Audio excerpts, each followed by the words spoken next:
Fresh off his State of the Union address, President Barack Obama headed to Iowa to tout his economic proposals. He stood in front of a banner bearing a new slogan, America Built to Last. There he made the case against Republicans vying to face him in the presidential race, Republicans who have lambasted his stewardship of the American economy. There are people in Washington who seem to have collective amnesia. They seem to have forgotten how we got into this mess. They want to go back to the very same policies that got us into it. Mitt Romney was campaigning in Florida ahead of next week's GOP primary.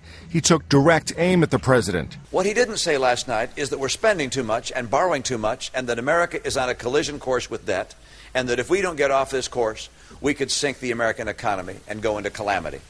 We're, if you will, a virtual Titanic, and he's saying full speed ahead. Romney's main rival, Newt Gingrich, is hoping to repeat his South Carolina win in the Sunshine State.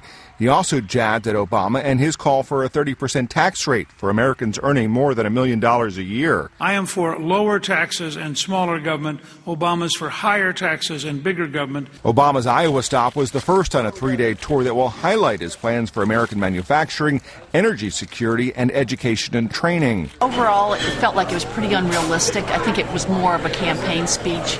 You know, again, continued promises and for expansion of programs. Again, my question was, where are we going to have the money to do all these things that he was proposing? Over eggs and hash browns, residents of politically important Pennsylvania chewed over the president's proposals. He used some Republican nomenclature as a way of trying to address issues that need to be addressed quickly.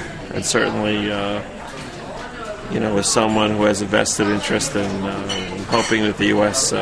finds its way, as a citizen, I really hope that Congress can work on a much better level. But in a presidential election year and in an era of divided government, that hope may be lost. Matt Friedman, Associated Press.